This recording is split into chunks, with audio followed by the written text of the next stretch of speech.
Pourquoi est-ce que j'ai souvent l'impression que mon médecin ne m'écoute pas?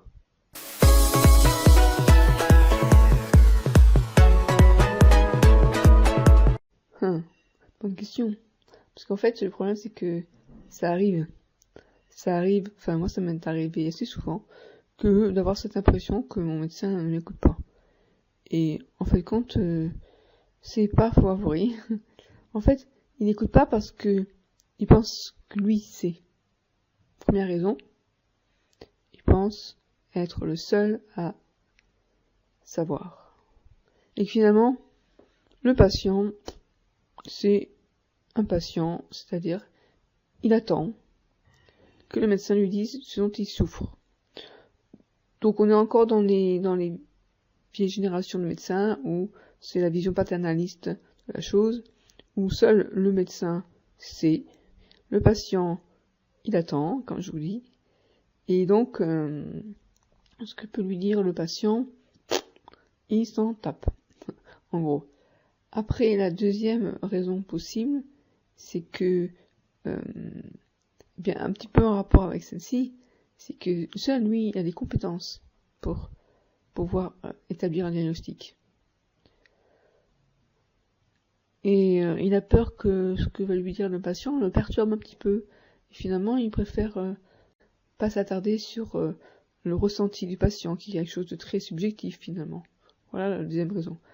La troisième raison, c'est que il se rend pas compte que de l'importance du partenariat, on appelle ça le colloque singulier.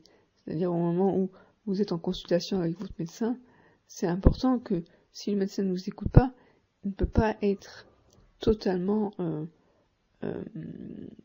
comment dire, le diagnostic va être un peu tronqué puisque c'est bien, il y a un examen clinique qui est fait, mais ce que dit le patient est également très important.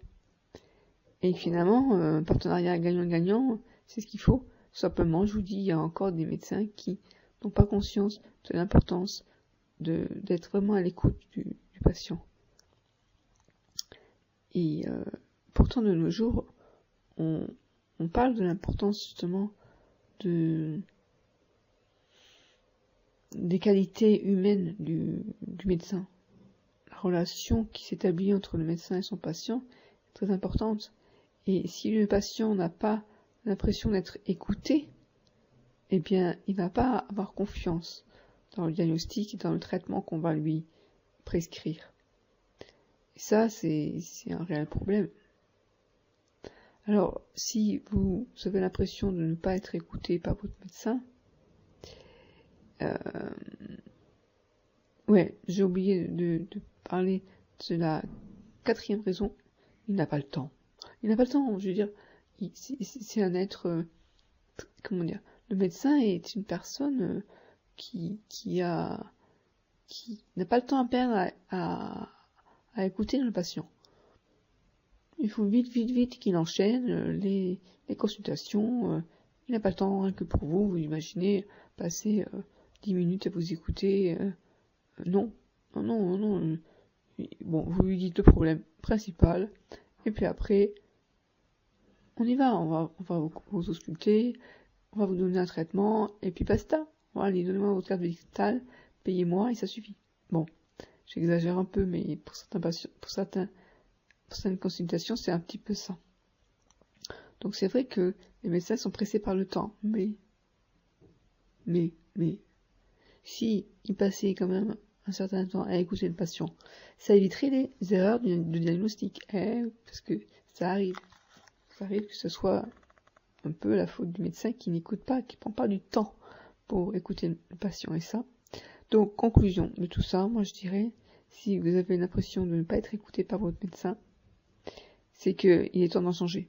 Je pense que c'est très important de se sentir écouté par son médecin, parce que c'est une relation de confiance qui doit s'établir entre vous et votre médecin. Et que si vous avez l'impression de ne pas être écouté, eh bien, vous n'allez plus parler.